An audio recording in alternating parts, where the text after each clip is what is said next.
18 horas. Notícias de Manaus, Amazonas, Brasil e do mundo. Agora na Mix. 6 horas 2 minutos em Manaus, juntos em 100,7 até 7. Você, eu e ela, Karime Leão. Alô, Karime. Alô, Carlão, boa noite. Muito boa noite pra você que nos faz companhia aqui em 100,7. Estamos juntos a partir de agora até as 7 da noite, aqui no 18 horas. Mix.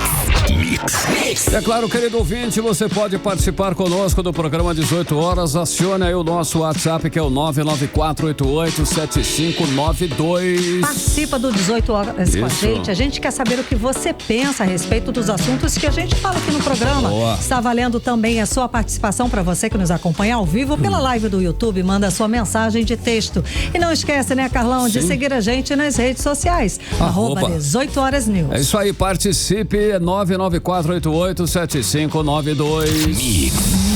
Tá naquele giro inicial nas principais vias de Manaus, Karime. Vamos lá, vamos saber por onde anda o repórter André Meirelles. André, boa noite. Trânsito. Oi, Karime, Carlão, boa noite para vocês, para os ouvintes. A gente está aqui pela Avenida Maceió, no sentido centro-bairro. Quem vai também acessar aqui a Avenida Maceió. Por aqui o trânsito tá congestionado, tá daquele jeito, hein, Karime, Carlão? Volto com vocês. Ok, muito obrigada pelas informações, André Meirelles. Alô, 6 e 3, você no melhor mix do Brasil. 18 horas. E agora conferindo os destaques do programa 18 horas de hoje. Depois de 3 dias, chega ao fim o incêndio nas fábricas do Distrito Industrial. Polícia Federal desarticula a quadrilha acusada de aplicar golpes com empréstimos na Caixa Econômica Federal. O ministro Alexandre de Moraes autoriza visitas para Jair Bolsonaro. Governo de Wilson Lima não cumpre a palavra, dá calote e servidores podem perder plano de saúde. Agora 6 e 4, você no melhor mix do Brasil. Vamos juntos até às 7 com esses e outros assuntos, conferindo os destaques de hoje. Hoje, quinta-feira, 7 de agosto de 2025, está no ar só para você, em mais uma edição do programa 18 horas aqui no melhor mix do Brasil. 18 horas. Olha, Karime, a gente começa o programa falando sobre a ação de reordenamento do centro de Manaus, que hoje foi marcada por muita confusão, hein, Karime? Carlão, hoje teve fiscalização no local onde eram produzidos alimentos como sucos e salgados sem qualquer condições de higiene. Eles foram encontrados no meio desse armazenamento pombos e ratos no local. Vamos conversar agora com o prefeito de Manaus, Davi Almeida, a respeito do assunto. Prefeito, boa noite, seja bem-vindo ao 18 horas. E foi nessa ação, prefeito, que inclusive guardas municipais foram agredidos. Boa noite, prefeito. Boa noite, Karime, boa noite, Carlão, ouvintes internautas da Mix, muito obrigado pelo espaço. Nós estamos trabalhando com um programa chamado Mutirão dos Bairros e no centro nós iniciamos na última segunda-feira uma programação assim, toda ela feita com planejamento.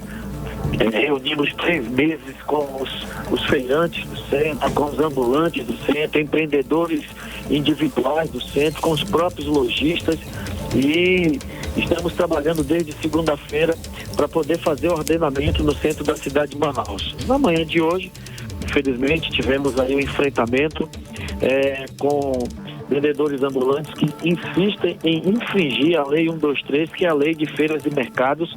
O que diz essa lei?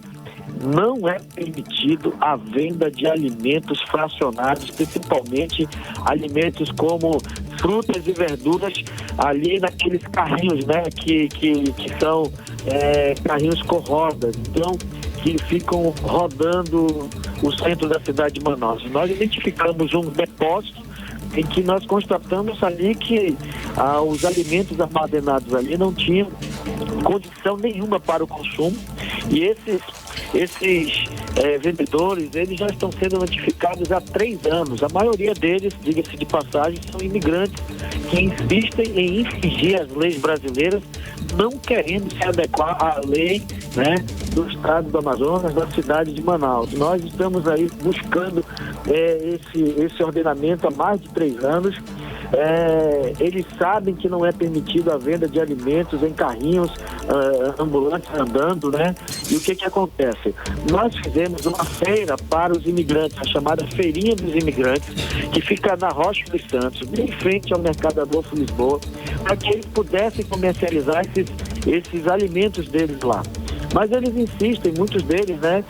Alguns continuam na feirinha, os outros insistem em ficar andando pelo centro. E a procedência desses alimentos é de baixíssima qualidade ou de qualidade nenhuma. Para vocês terem ideia, alimentos que são feitos em um porão onde tem até uma fossa aberta, onde tem rato, barata, pombo morto, dejetos humanos, dejetos de alimentos. Isso é um atentado à saúde pública e a prefeitura não vai permitir que isso aconteça. Nós, brasileiros, quando vamos para os países, né, outro país, a gente se adequa à lei dos outros países. Então nós não queremos um enfrentamento com eles de forma alguma, nós queremos organizar até para garantir e resguardar a saúde dos brasileiros que consomem esses alimentos. Aproveitando aí a audiência da Mix, você, quando compra o alimento de alguém que está nesses carrinhos que são proibidos, nós não temos como fiscalizar. E como nós estamos fiscalizando agora, infelizmente nós estamos encontrando essa condição muito insalubre, né? É um atentado à saúde pública na cidade de Manaus. A Visa Manaus, a CEMAC, todas as secretarias integradas, para vocês terem ideia, são 1.100 homens e mulheres de 16 secretarias que estão trabalhando nesse ordenamento do centro. A praça ali dos remédios, onde era uma Cracolândia ao ar livre, já não existe mais. Nós já estamos ocupando, já estamos tapumando, vamos recuperar aquela praça, estamos fazendo iluminação pública no centro, mais de 850 metros de calçada, sarjeta recuperados, pintura de faixas de pedestre. Então, tudo isso é um trabalho para que a gente possa realizar para o centro. Os moradores do centro eles estavam pedindo socorro, os lojistas pedindo socorro, e é a primeira ação que uma prefeitura faz dessa forma, com 16 secretarias integradas, e nós, como eu estava falando anteriormente, Karime e Carlão, não queremos enfrentamento, nós queremos regularizar esses ambulantes, que eles procurem a nossa Secretaria de Feiras e Mercados, e eu vou aqui deixar um alerta para a população. Quando você tiver que consumir um alimento no centro da cidade, você possa consumir daqueles permissionários que estão cadastrados, que têm o crachá da prefeitura, que são pontos fixos. Esses são fiscalizados, a gente sabe a procedência do alimento. Quando você compra o alimento naqueles carrinhos que ficam empurrando na rua, você não sabe da procedência, inclusive o armazenamento é o pior possível. E quando você vê um fiscal da prefeitura que está abordando, por exemplo, um vendedor de abacaxi, esse vendedor já foi notificado mais de 30, 40 vezes. Infelizmente, acaba acontecendo o enfrentamento que a gente não quer. E hoje, infelizmente, 3 guardas municipais foram covardemente atacados, foram feridos, inclusive um está com afundamento de crânio. Isso não é o que nós queremos.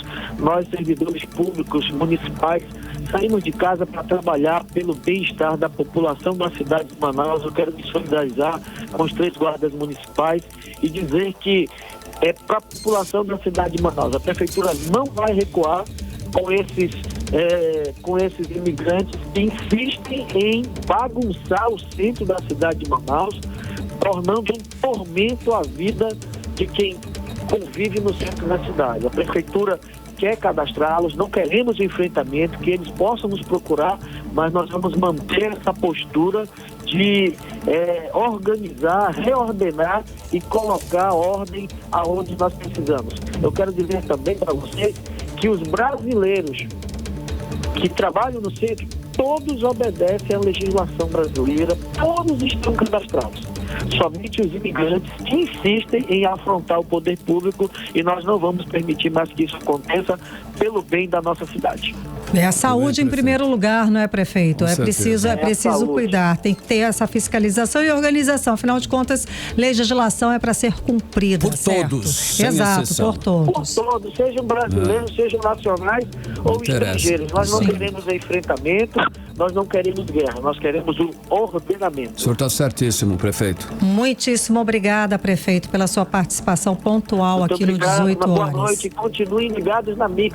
Valeu, prefeito, obrigada. Boa noite, bom trabalho. Valeu, prefeito. Tchau, boa noite. Tchau. Agora 6h11, você no melhor Mix do Brasil. 18 horas. Olha só, foram 40 horas de trabalho intenso do Corpo de Bombeiros, 3 dias para conseguir controlar o incêndio nas fábricas EFA Motors e na Valfilme da Amazônia, lá no Distrito Industrial de Manaus, Karime. Foram 200 homens, Carlão, do Corpo de Bombeiros que trabalharam incansavelmente para controlar o que já é apontado como o maior incêndio da história de Manaus. Uma situação que revelou a completa falta de estrutura do Estado, que estamos vendo, que foi revelada a falta de estrutura do Estado, que o Estado do Amazonas oferece para a corporação. Sem dúvida é uma situação grave, porque a gente pergunta, e se tiver um outro incêndio de grandes proporções acontecendo em outro ponto da cidade, como seria? O Estado teria ou não teria capacidade de trabalhar em 2 pontos? Pelo que nós estamos vendo até agora, não. O Corpo de Bombeiros até recebeu novas viaturas e alguns novos equipamentos, mas nada veio de investimento da gestão Wilson Lima. Tudo veio do governo federal, Karine. Exatamente, é tudo governo federal. Daí você fazer publicidade com o benefício outros, né? Alheio é complicado, né? Muita cara de pau. Bom, e chegou a ser vergonhoso, tá? Ver a completa falta de estrutura do Estado. Foi preciso mobilização de empresas particulares. A gente viu o Bemol e a Marra mobilizando as pessoas deles, os empregados deles, para ajudar no combate ao fogo, porque, obviamente, não tinham homens suficientes do Estado. Isso além da sociedade civil, se organizando para dar água e lanche para quem estava trabalhando nesse incêndio. E nem isso, né, Karime, o Estado ofereceu no processo aí, que era realmente muito importante. E nem adianta desmentir, porque a ajuda da sociedade civil viralizou nas redes sociais esse trabalho todo aí. Essa ação, ela foi para as redes sociais. Foi uma série de irregularidades, inclusive, que nós vimos nesse incêndio. Nem acesso rápido para a água os bombeiros tiveram. A concessionária Águas de Manaus precisou mandar carros-pipa para ajudar. Pois é, até a chuva dessa quarta-feira entrou nessa força-tarefa para conseguir controlar o incêndio. Vamos destacar aqui, é claro, o trabalho honrado de todos, incluindo o do Corpo de Bombeiros, né, no combate a esse incêndio histórico. A repórter Odineia Araújo traz pra gente mais detalhes a respeito do assunto. Então, Odineia, hoje o trabalho foi de rescaldo, como dizem, para eliminar focos de calor. Não há mais risco do incêndio voltar, não é isso? Bom, de acordo com os bombeiros, não há mais riscos. Foram mais de 40 horas de muito trabalho. E mesmo com a ajuda da chuva de ontem, a nuvem de fumaça tóxica continuou visível em vários pontos da cidade até o anoitecer. O incêndio, que começou por volta do meio-dia da terça-feira nas fábricas EFA Motors e Valfilme da Amazônia, no Distrito 2 aqui em Manaus, só foi apagado completamente na manhã desta quinta-feira. O anúncio foi feito pelo comandante-geral dos Bombeiros no Amazonas, Orleilson Muniz. De acordo com ele, ontem os 200 combatentes conseguiram confinar, ou seja, isolar o fogo na região das fábricas para que não atingissem outras áreas. Hoje é que as chamas foram finalmente extintas. Só para que a população entenda, incêndios dessa natureza, eles tecnicamente levam-se 48 horas para ser confinado, não é extinto, confinado.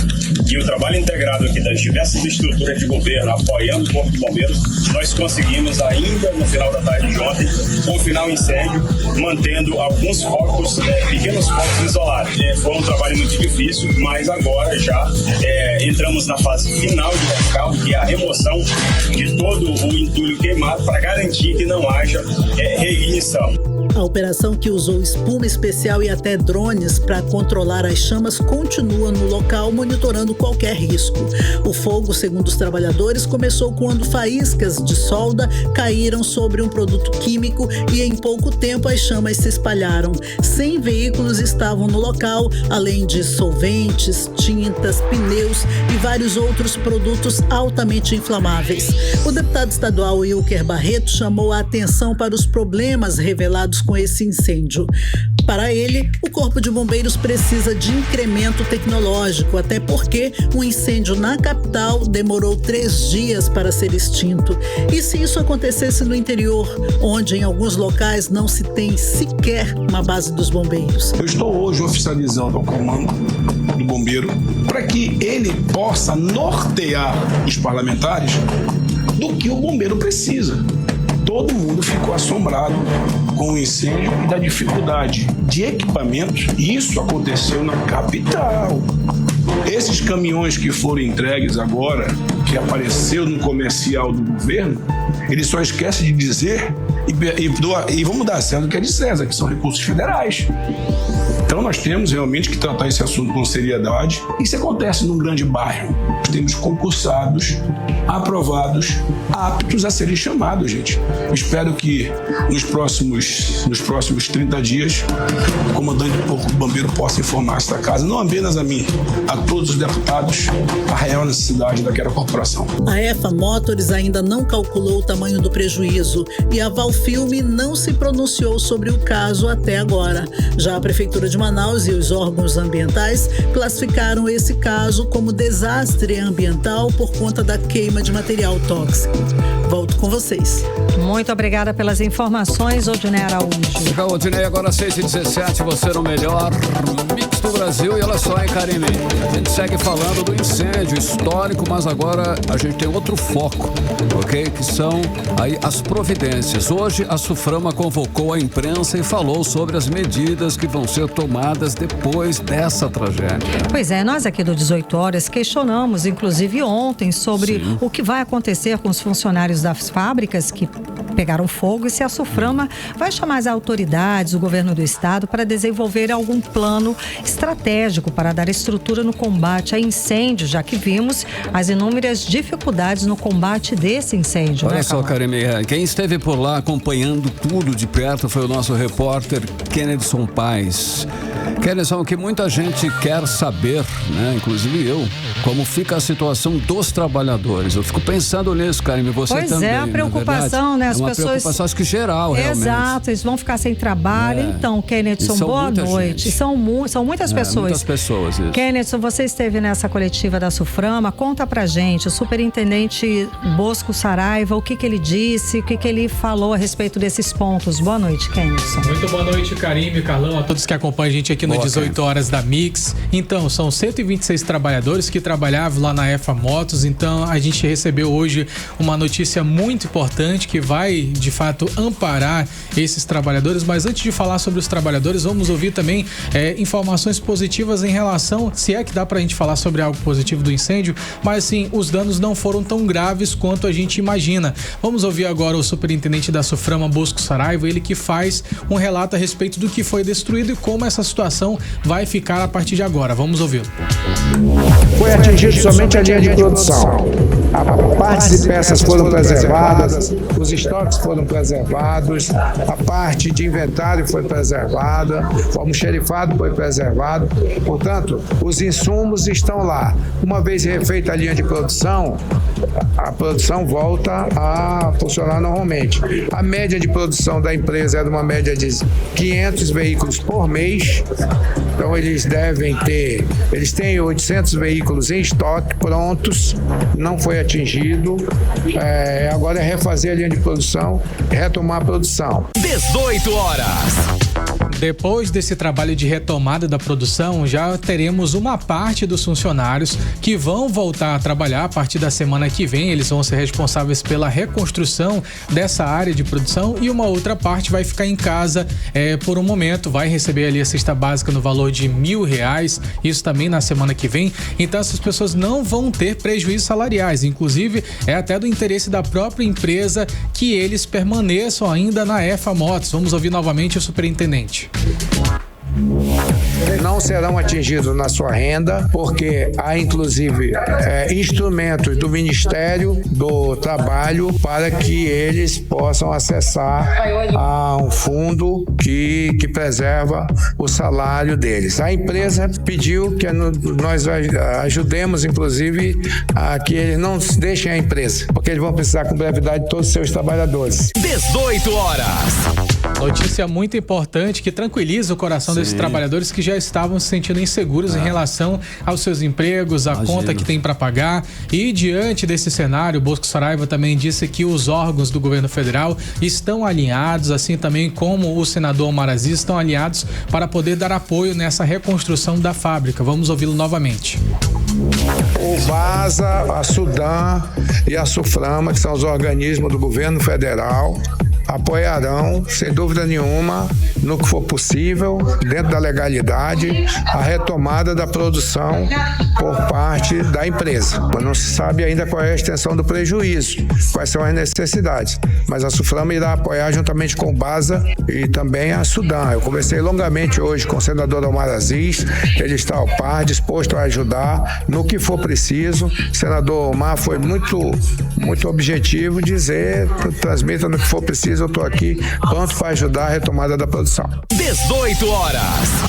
E devido ao que aconteceu aqui na nossa capital, esse incêndio de grandes proporções, que muita gente já fala que foi um dos maiores, se não o maior já registrado aqui em nossa capital, e uma das grandes necessidades e demandas que as equipes do Corpo de Bombeiros tiveram que se adequar a essa realidade foi em relação à falta d'água, a falta de hidrantes próximo à empresa. E a gente questionou o superintendente da SUFRAMA em relação se vai haver algum tipo de plano diretor, algo a ser realizado na Zona Franca de Manaus, principalmente em empresas de grande porte como a EFA Motos, para poder ter um sistema anti-incêndio caso aconteça uma nova ocorrência, que ninguém quer que aconteça, mas que as equipes do bombeiro tenham acesso à água para poder combater as chamas, porque na ocasião da EFA Motos, as equipes do Corpo de Bombeiros precisavam percorrer mais de 20 minutos para poder ter acesso à água e aí depois retornar ao local do incêndio. E de fato a gente perguntou isso do superintendente,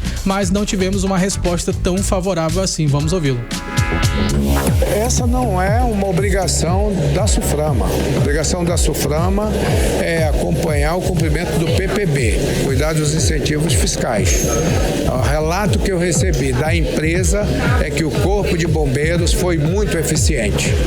O Corpo de Bombeiros não permitiu que o fogo se alastrasse para outros setores, tanto que foi preservado o almoxerifado, os estoques, a produção que está pronta, 800 veículos prontos. O que foi atingido foi somente a área da linha de produção. 18 horas. E estamos aqui exatamente para enaltecer o trabalho das equipes do Corpo de Bombeiros, que trabalharam ali por 3 dias de forma incansável, trabalharam ali com fome às vezes, com sede, né, com muitas dificuldades, tiveram que se adaptar a essa realidade, mas foram ali heróis que trabalharam de forma incansável no local. No entanto, faltam ainda estrutura no distrito industrial. Né? E aí, por isso que a gente perguntou da SUFRAMA, porque se existe uma empresa de grande porte como a EFA Motos, que lida ali com canais de oxigênio dentro da empresa, lida com armazenamento de produtos químicos, como foi o Tiner, no caso da EFA Motos, lida com materiais plásticos de polietileno. É claro que num caso de incêndio, a proporção de incêndio pode ser muito grandiosa. Então, será que não existe um plano para o distrito? Então, eu acho que essa situação que da EFA Motos, ela deveria ser um divisor de águas a partir de agora. Para transformar a realidade do distrito, e depois, né? Então, a EFA Motos, cara. Deveriam pegar como exemplo. Exatamente. Né? E, tudo bem, foi eficiente. Ninguém questiona o trabalho do Corpo de Bombeiros de forma alguma. Mas nós vimos exatamente vários pontos que dificultaram o trabalho do Corpo de Bombeiros. E por que não trabalhar nesse ponto? Tem outras empresas com a mesma situação. E, gente, estamos falando de fábricas do distrito industrial. E a gente está falando daqui de Manaus. Exato. Imagina num cenário no meio da floresta amazônica, distante de um igarapé, distante de um rio. Meu amigo, aí são os vizinhos com um balde de água. A EFA Motos tem que ser um case para melhorar esse processo com certeza. Nós estamos fazendo... E evoluirmos, né? Exato. Nós estamos fazendo esse questionamento para as autoridades desde ontem. E estamos aqui seguindo sem resposta nenhuma. Quem é que poderia ficar à frente disso? Qual órgão responsável Corpo de Bombeiros, para ficar à frente disso e começar um plano? Mas Mas pelo que se vê, né, o Corpo de Bombeiros tem a sua atuação limitada. Então, por que não as fábricas do Distrito Industrial não levantar essa bola, não puxar essa responsabilidade, chamar para conversar os órgãos responsáveis e dali traçar estratégias para facilitar o trabalho de combate ao fogo caso aconteça novamente. Porque o Carlão falou, deveria ser um case. A partir desse caso de ontem, que todos ficamos assustados, por que não pegar desse case e ajustar os pontos falhos, não é, Kennedy? Exatamente. Com certeza, deveríamos utilizar essa tragédia para realmente evoluirmos no processo de combate a incêndios aqui em nossa capital, e é claro que a gente espera que isso de fato aconteça, né? Hoje teve uma coletiva de imprensa do Corpo de Bombeiros, então com certeza isso deve estar sendo levado em consideração e é o que a gente espera, né? É o que a gente espera. Bom, hoje teve a coletiva, eu sei que eles falaram, claro, a respeito dos trabalhos, como foi, da quantidade de homens envolvidos na questão, e que hoje quinta-feira, os trabalhos entraram nessa fase de rescaldo e que a previsão é que até o fim do dia, acho que até hoje à noite, seja entregue ao proprietário. O comandante Muniz disse também que as duas empresas afetadas, elas possuem auto de vistoria do Corpo de Bombeiros, tá? E a previsão é que o laudo sobre a origem do incêndio fique pronto em até 60 dias. A EFA Motors declarou que ainda não tem a real dimensão dos prejuízos, mas que as autoridades seguem no local, acompanhando o desdobramento e adotando, claro, medidas de segurança. A Valfin afirmou que segue contabilizando os prejuízos causados e que não prevê riscos de desabastecimento no mercado. Ressaltou também que está priorizando a saúde da funcionária grávida, que foi a única afetada, de 21 anos, a grávida de 21 anos, além do bem-estar de todos os colaboradores afetados pelo incêndio. Até a gente sabe, Letícia Gomes do Nascimento, de 26 anos, foi a única vítima do incêndio, socorrida lá no Hospital 28 de Agosto, e a última informação, o laudo médico, ela está grávida de 2 meses e os dois, ela e a criança, estão bem de saúde, fora de risco.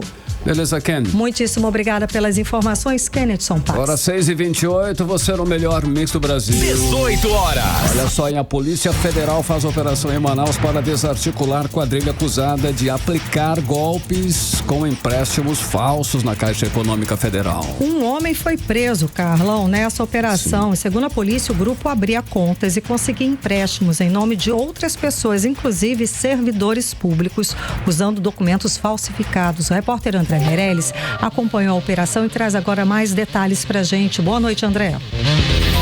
É isso mesmo, Karime, Carlão e ouvintes, boa noite para todos. Olha, usando dados falsos, documentos forjados, a organização criminosa conseguia fazer empréstimos no nome de terceiros, inclusive de servidores públicos, e depois transferir os valores para os verdadeiros ladrões. Foram cumpridos 14 mandados de busca e apreensão, 1 de prisão preventiva e 4 medidas cautelares, tanto em Manaus quanto em João Pessoa, na Paraíba. O prejuízo total, quase R$1 milhão. Foram exatamente R$941 mil levados. O esquema funcionava assim: eles abriam uma conta com documento falso, faziam empréstimo e o dinheiro caía direto na conta de empresa laranja de um dos envolvidos. De lá era repassado para quem tinha feito o papel de falso cliente e ainda tinha desconto de 10% pela fraude feita ali, digamos eles aí com sucesso. Segundo a Polícia Federal, o grupo criminoso atua no Amazonas desde 2016 e parte dos investigados já foi preso antes pela Justiça Federal e Estadual, mas voltou a agir aí do mesmo jeito. E mais, a polícia identificou 2 núcleos de atuação. O primeiro cuidava das agências no interior do estado, escolhia perfis ali das vítimas com base em quem tinha mais, digamos assim, jeitão de passar despercebido. O segundo núcleo mandava o dinheiro para uma pessoa física na Paraíba e grande parte dos golpistas morava no mesmo bairro, indicando que todo mundo estava junto ali no mesmo esquema. Olha, a Operação Expurgátil continua em andamento e mais prisões podem acontecer a qualquer momento. E a gente continua acompanhando, hein? Volto com vocês. Beleza. Muito obrigada pelas informações, André Meirelles. Hora 6h30. 18 horas. Continue aí em 100,7. Participe conosco do programa 18 horas. Anote aí, 994887592 é o nosso WhatsApp que está à sua disposição. Nas redes sociais é o @18 horas news. Brasil. Mix. Política. Vamos de política, Carlão. Kennedson Paes e Nathalie Moraes com a gente. Nathalie, boa noite, Nathalie. Então, tumulto em Brasília. A oposição no Senado decidiu desocupar nessa quinta-feira o plenário principal da casa, depois de mais de 47 horas de ocupação. Essa decisão foi tomada depois de uma série de reuniões, incluindo o encontro com Davi Alcolumbre. Explica pra gente como é que tá a situação agora, Nathalie Moraes. Boa noite, Karime. Boa noite, Carlão. Boa noite a todos os ouvintes que nos acompanham na noite dessa quinta-feira. Como você já adiantou, Karime, realmente, depois de dias ali do plenário sendo ocupados pelos apoiadores do ex-presidente Jair Messias Bolsonaro, né, o Senado realmente hoje retomou os trabalhos, né, ao comando do senador Davi Alcolumbre, que não perdeu tempo. Karime, ele abriu ali a sessão, não comentou sobre a movimentação que aconteceu nos últimos dias, ele realmente ignorou tudo que estava acontecendo, já colocou ali a mão na massa, como a gente costuma dizer, chamou ali os projetos, aprovou, inclusive teve projeto importantíssimo aprovado hoje lá no Senado, que eu tô falando aí da isenção do imposto de renda, olha só, Karine, para quem ganha até 2 salários mínimos, ou seja, quem recebe aí cerca de R$3.036 por mês, não vai mais precisar aí declarar o imposto de renda. Essa medida já estava valendo, mas realmente precisava ser aprovada até segunda-feira para ela não caducar, a gente pode dizer assim, e foi o Alcolumbre que foi lá, fez, aprovou, encerrou a sessão,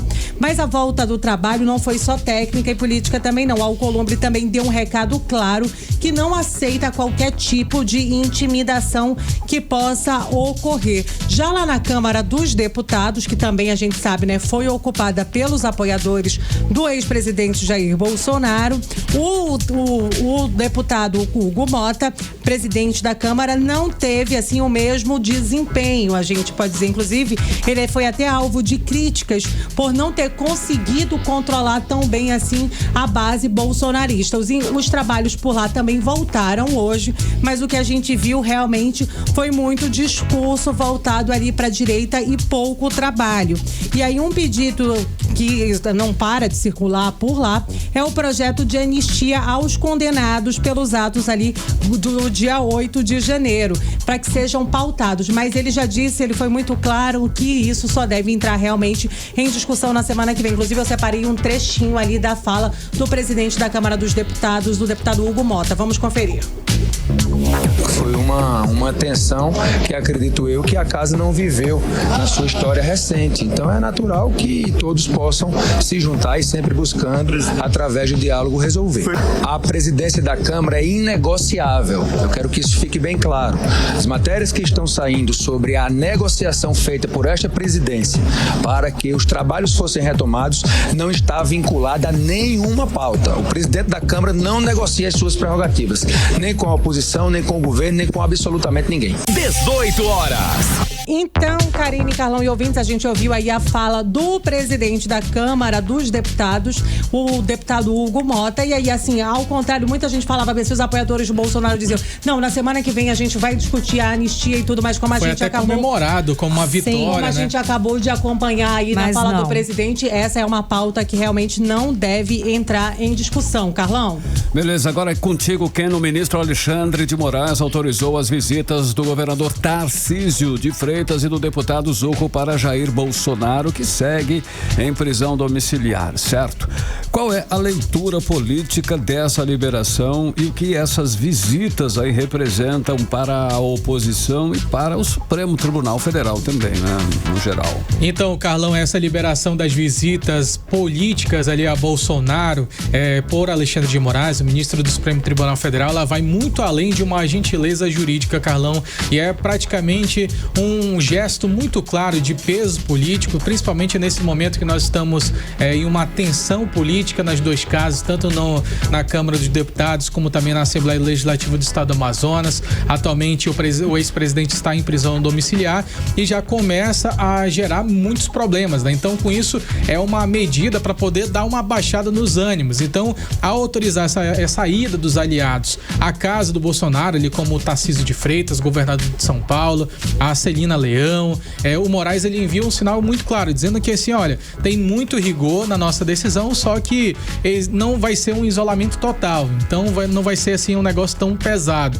O que muitos leem nos bastidores da política, Carlão, é que é uma tentativa de reduzir esse clima de tensão política e também evitar que a prisão de Bolsonaro se transforme num elemento de vitimização permanente, ele se torne ali um mártir, né? Até mesmo porque já existe dados que mostram que a direita também ela reacendeu nesse processo da prisão domiciliar. Então, de fato, houve esse grande ganho para a visão de Bolsonaro, muitos apoiadores voltaram a ter aquela vontade de apoiar o ex-presidente, e é claro que nessa posição as pessoas acabam se solidarizando pelo que está acontecendo e querem apoiar, até mesmo quem estava centrado ali, quem tá no centro, começou a olhar de forma diferente para o que tá acontecendo. Tá demais, né? Tá, pesaram a mão. Muita gente, ouvi muita gente falando isso mesmo.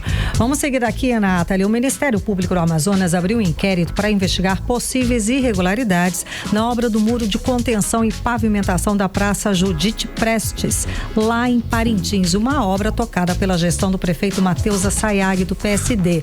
Bom, a promotoria quer saber se houve problema no uso dos recursos públicos, não é? Exato, Karime. O que acontece? A Defesa Civil encontrou ali no documento falhas graves na execução dessa obra.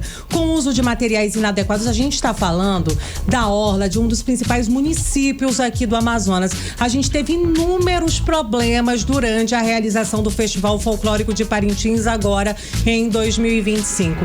E foi tanta luta para conseguir esse dinheiro, verba do governo federal, do DENIT, fazer muro de contenção. A gente sabe, Karime, que aquela região ali de Parintins, assim como outros municípios aqui do Amazonas, sofre com o fenômeno das terras caídas. Sim, no mês do festival ficou interditado para essas obras. Exato, e aí essa obra seria feita realmente para que a empresa contratada, que é a Ribeiro Torres Limitada, fizesse ali a contenção, mas o que tem se visto realmente é um desvio de dinheiro muito grande, segundo as investigações, e os materiais que estariam sendo utilizados não seriam compatíveis com o que foi recomendado. Por isso, a promotoria, a promotora Marina Campos Maciel, do Ministério Público, incluiu tanto a prefeitura quanto a empresa para serem investigadas, e essa não é a primeira vez, que vamos dizer assim, que o prefeito Matheus Assayag faria ali uma contratação um tanto duvidosa. Mas aí agora o Tribunal de Contas suspendeu essa licitação da prefeitura,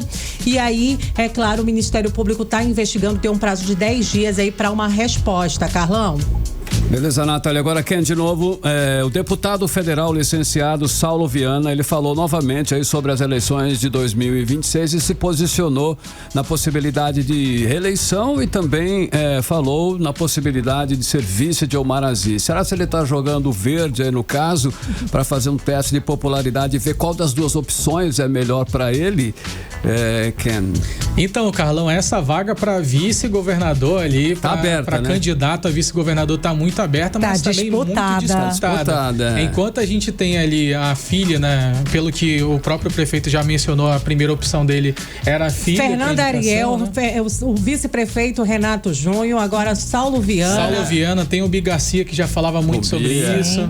O Tadeu também não tinha, a gente não Tadeu descarta. De Souza. Então tem muitos nomes aí na disputa, mas ao que tudo indica, parece que ele pode ser até uma segunda opção, Carlão, caso ele tenha realmente esse prestígio diante do público amazonense, Saulo Viana, ele já demonstrou interesse, já começou a sinalizar que de fato ele tem esse interesse em ir para a Câmara Federal. Ele disse que não quer mais disputar na Assembleia Legislativa do Estado do Amazonas e vai para a Câmara Federal. Vai tentar reeleição, na Câmara. Exatamente, vai tentar reeleição.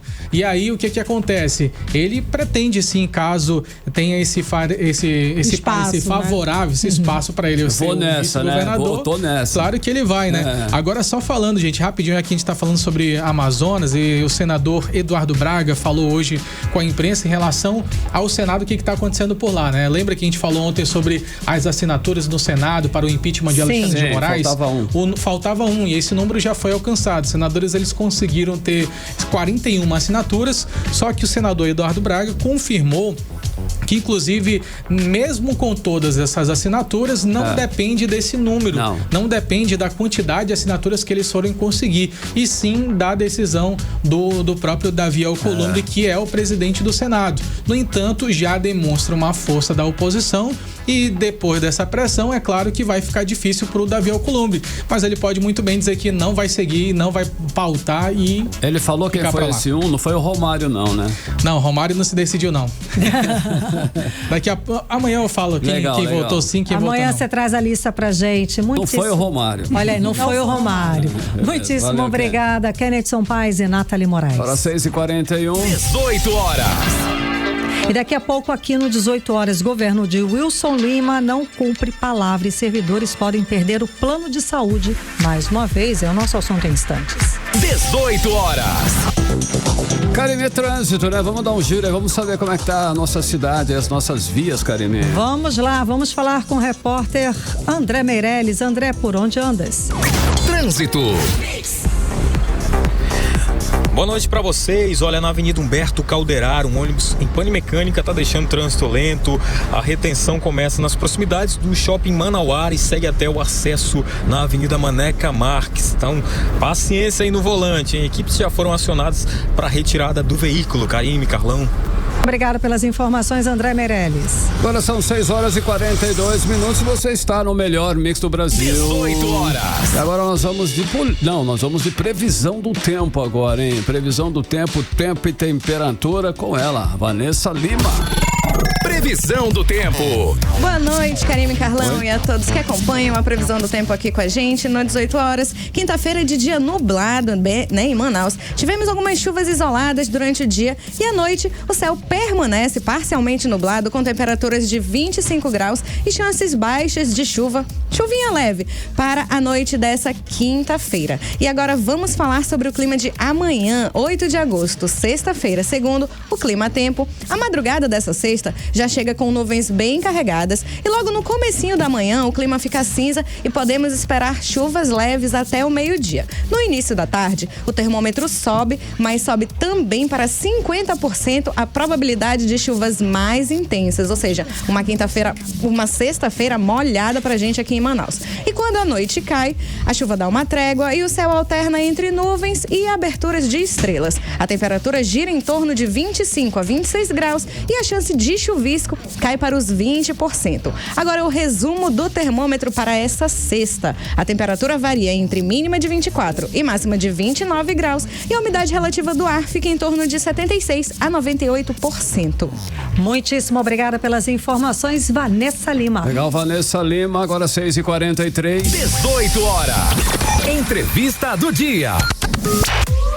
E nesse fim de semana começa a primeira edição da Mostra de Teatro Águas de Manaus. Boa. E na programação, Carlão, acontece o espetáculo Rita Lee, uma autobiografia musical que dizem que é um espetáculo que está conquistando plateias em São Paulo, não é? Bom, esse espetáculo maravilhoso que faz, é claro, uma homenagem à Rita Lee, é com a atriz Mel Lisboa. E além de um encontro histórico entre os Bois Garantido e Caprichoso, tem muita coisa para acontecer nessa programação. E para falar mais a respeito sobre o espetáculo e toda essa programação, vamos conversar agora com a Aline Mohamed. Ela que é representante do Instituto Brasileiro de Teatro. Muito boa noite, seja bem-vindo aos estúdios do 18 horas, bem-vindo à Rádio Mix, tudo bem? Tudo bem, boa noite, Karine. Obrigada, Karine e Carlão, por me receber aqui, né? Uma honra, imagina. Teatro aqui. Imagina, uma honra. Conta pra gente como é que está a expectativa, né, desse primeiro encontro, esse primeiro evento, e de onde que surgiu a ideia. Então, o Instituto Brasileiro de Teatro é essa plataforma, né, que está buscando ali unir toda a classe teatral a essa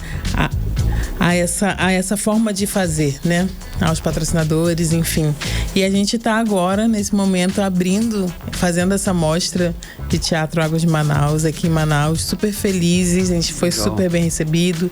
Antes de chegar, a gente fez questão de conversar com os artistas da cidade, né? A gente já está há 3 anos ali gerindo essa ideia, né? Então conversamos, abrimos uma convocatória para conhecer os artistas da cidade e entregar uma programação bem extensa e bem representativa mesmo de Manaus, né? Então a gente tem essa abertura com Rita Lee.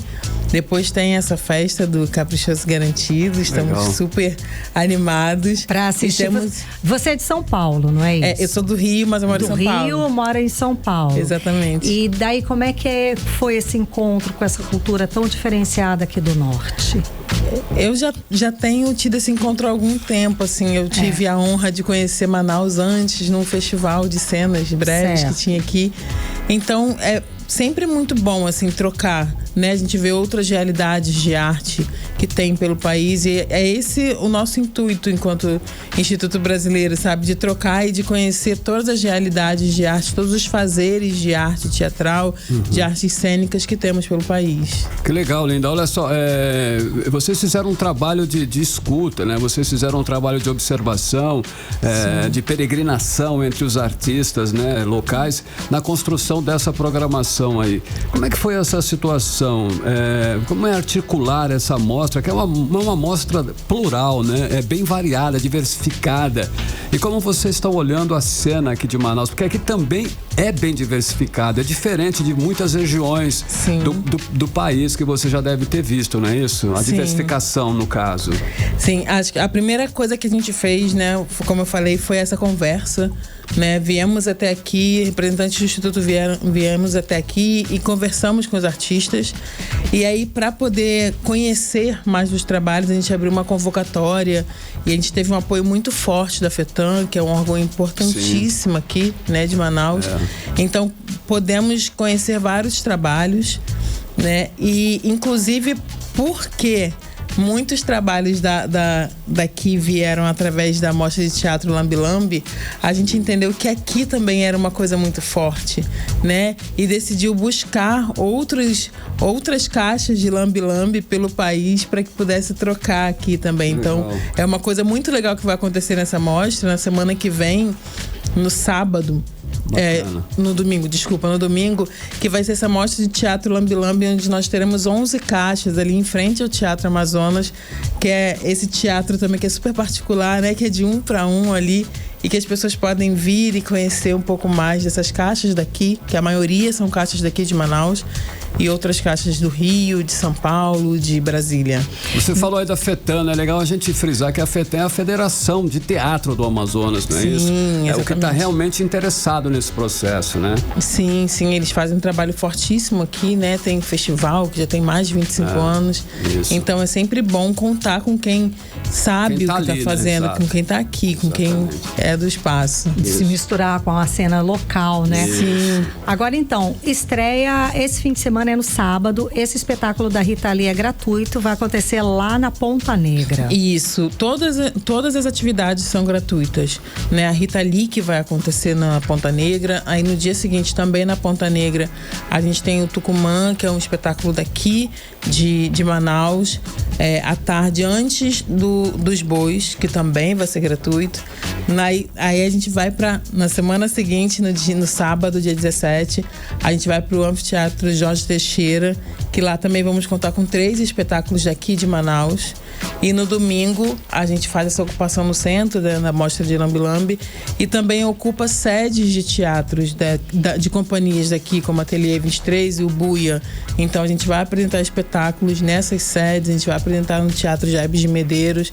Então a gente buscou estar de toda forma aqui, né? Presente em todos os pontos de cultura e de teatro. Onde é que a gente pode acompanhar essa programação? Tem no Instagram, tem Mostra de Teatro Manaus. Desculpa, Mostra de Teatro. É Emitam.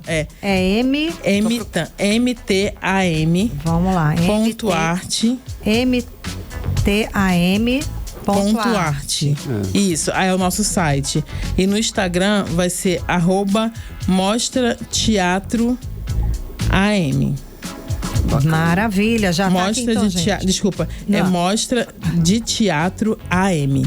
Mostra, tudo junto. Isso. Mostra de Teatro AM. É, exatamente. Isso. Já achei aqui, Mostra de Teatro, tá maravilhoso. Gente, toda a programação tá aqui já com destaque, né, no dia 9, às 8 da noite, a abertura com o show da Rita Lee, uma autobiografia musical lá na Ponta Negra, facinho, gente. Tá aqui toda a programação, horários, muito fácil. Então, vamos lá. Mostra de Teatro AM, você entra no Instagram e tá lá toda a programação, que é melhor, é gratuito, né? Tudo gratuito. Em qualquer um desses espaços que nós vamos estar, tudo gratuito. Agora, vão abrir com chave de ouro, digamos assim, porque o espetáculo da Rita Lee é um sucesso, não é? Sim, tem sido um sucesso por onde passa. Fez uma temporada longa lá em São Paulo, agora tá em temporada no Rio de Janeiro, né? E tem sido sempre um sucesso. Beleza. Qual a expectativa? Enfim, primeiro, né? A primeira ação. Espero que ano que vem vocês tenham um encontro tão interessante quanto esse. Vamos lá, quais as expectativas? A gente quer muito. Primeira é essa coisa do anfiteatro Ponta Negra, que é lindo, que é incrível, que é gigante. Então a gente espera que todo mundo esteja lá para celebrar com a gente. Né? E sim, a expectativa é de que a gente consiga movimentar bastante pessoas nesses 4 dias, né? Esses 2 finais de semana que vamos estar aqui em Manaus. E a gente já está aí se preparando para uma nova edição, com certeza. Maravilha. Deu certo essa união toda aí, não é isso? Sim. Foi sucesso. Sim. Já é sucesso, né, Carlão? Deu liga, boa. Deu liga, já é sucesso. E que falam, né, que o carioca e o amazonense, o manauara, são muito próximos. É uma Você sente isso? É uma sim. A gente até brinca que tem lugares que a gente olha e fala, olha só. Tô no Rio. Tô em casa.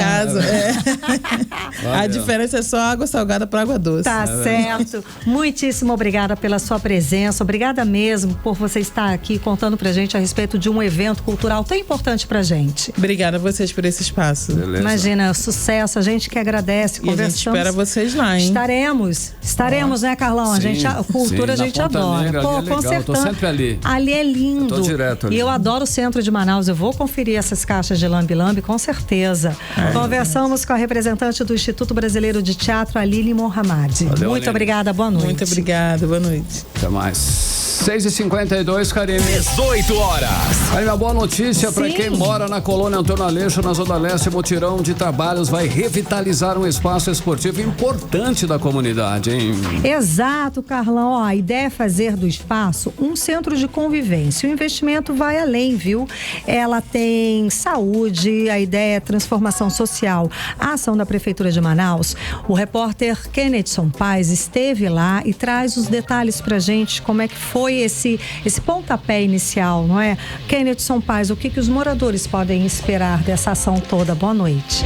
Oi, Karime, muito boa noite novamente para você, para o Carlão, para todos que acompanham a gente aqui no 18 horas da Mix. Com certeza os moradores lá do bairro Colônia Antônio Aleixo, na Zona Leste de Manaus, estão muito ansiosos porque o campo 11 de maio já era um campo muito frequentado pelos moradores locais, faziam diversos campeonatos por lá, só que agora ele vai passar por uma reformulação estrutural completa. No campo de futebol vai ter muita coisa boa, vai ser praticamente um complexo esportivo para os moradores, onde eles vão poder tanto praticar atividade física que estimula a saúde, como também ter esse contato social com os demais moradores daquela região, e com certeza vai ser algo muito benéfico para quem mora por ali. Lembrando que é bem pertinho de onde vai ser o mirante do Encontro das Águas, então tem tudo para casar uma ideia com a outra e vai ser muito bom. Vamos ouvir agora o prefeito Davi Almeida, ele que falou sobre esse investimento. Eu sei da necessidade da população e eu sei a importância que tem um campo como esse. Quantos campeonatos de futebol eu participei da minha juventude, na minha adolescência, brinquei, joguei, e eu sei da importância que este lugar aqui, salvo engano, deve ser o maior centro de influência da colônia Antônio Aleixo, aonde toda a comunidade, o pessoal da Zumba, o pessoal do futebol masculino, futebol feminino, todos se reúnem e aqui vão fazer a sua confraternização através do esporte, do desporto e do lazer. 18 horas. Será um verdadeiro complexo esportivo com muita coisa boa, mas eu não vou adiantar porque o vice-prefeito Renato Júnior, ele que é o secretário de obras, ele vai falar pra gente agora o que vai ter nesse complexo. Vamos ouvi-lo. Vai ter arquibancada nova Vila vai ter todo o alambrado feito, as telas de proteção, traves novas, outro campo ali embaixo para vôlei e também para futebol, área para zumba, pista de caminhada, devolver a dignidade das senhoras. São famílias que se reúnem aqui e pode anotar, acabando esse aqui 11 de maio, prefeito Davi também prometeu reformar o campo do Pelé e vai reformar. 18 horas. Olha aí, ó, o Campo do Pelé também vai ter mudanças por lá depois dessas obras que tem a previsão de serem pelo menos 4 meses de duração. Ou seja, até esse ano ali o campo 11 de maio, ele vai ser completamente revitalizado e entregue para a população. Com essa entrega, já são 32 espaços esportivos já entregues para a população manauara e vai ser ali nos últimos 5 anos. A gente tem esse número muito importante que segue reforçando o esporte como uma política pública. A gente vai ouvir agora o secretário de esporte, Joel Silva, ele que fala pra gente sobre esses benefícios do esporte na criação de crianças, adolescentes e também jovens. A nossa grande preocupação aqui é fazer muitos gols, mas o gols em favor da solidariedade, em gols em favor do esporte, da saúde, do amor. Quando a gente leva o amor às nossas crianças, à nossa juventude, nós estamos salvando vidas através do esporte. Por isso hoje nós estamos implantando o Prefeito Jogo Limpo, que é um projeto que a nível de conscientização e enfrentamento à drogadição dentro de áreas esportivas, nós estamos salvando vidas, dando uma oportunidade para que a nossa juventude não conheça o mundo das drogas. 18 horas. Além desse trabalho que está sendo feito lá no campo 11 de maio, também a prefeitura tem feito investimentos em relação ao mutirão nos bairros, onde ruas estão sendo recapeadas, unidades de saúde já foram revitalizadas, então é um grande investimento no bairro Colônia Antônio Aleixo, lembrando também que falta finalizar só o mirante lá no Encontro das Águas, mas que já está com as obras bem avançadas. Maravilha, muitíssimo obrigada pelas informações, Kennedy Paz. Mix.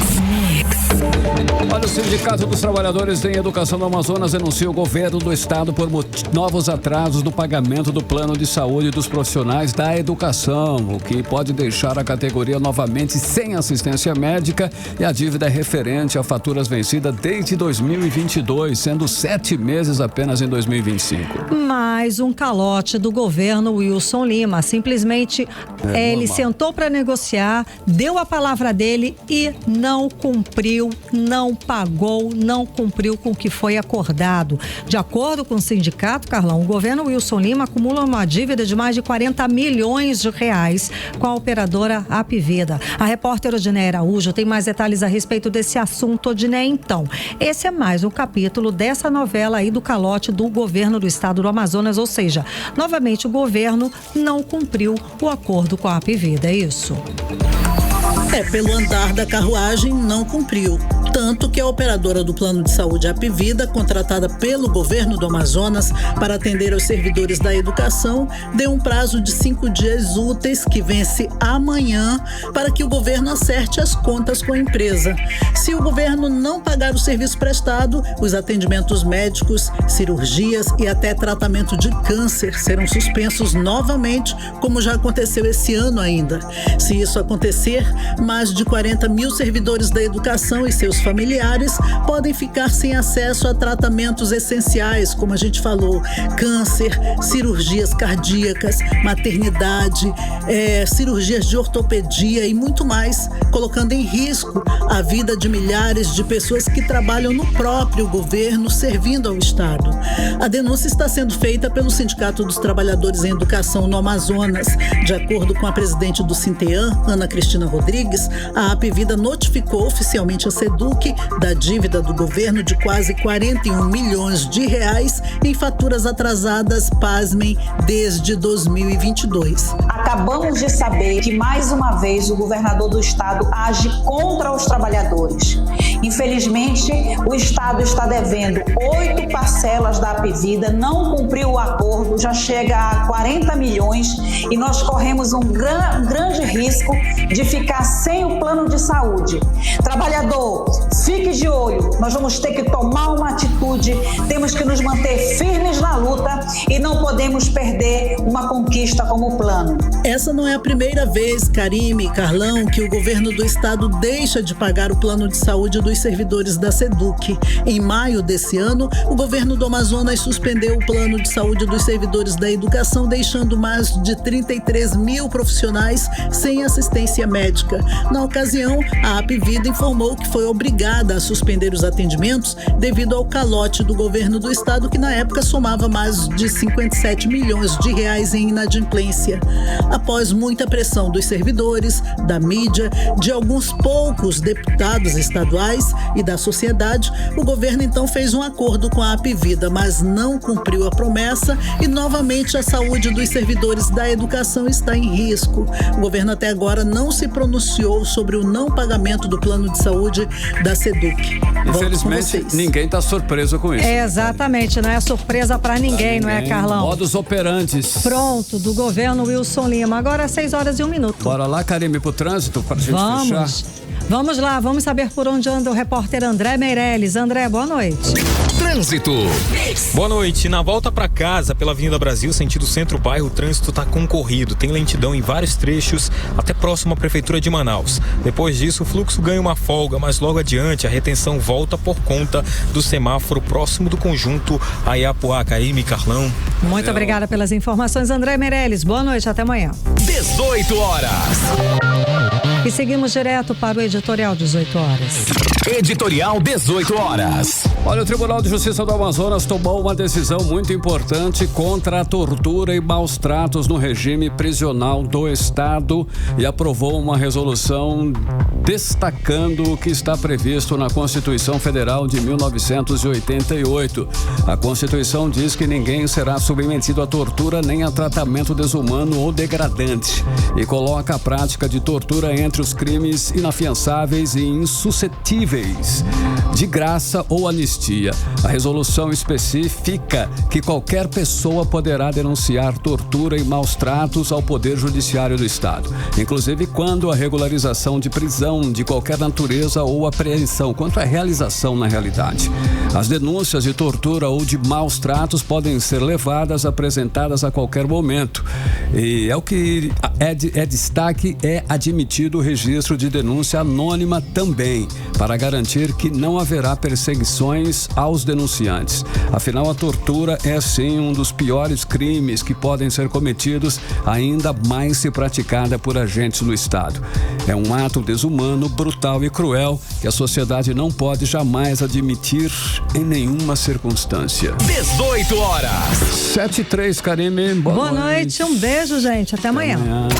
Você ouviu 18 horas. As notícias do Brasil e do mundo. De volta amanhã.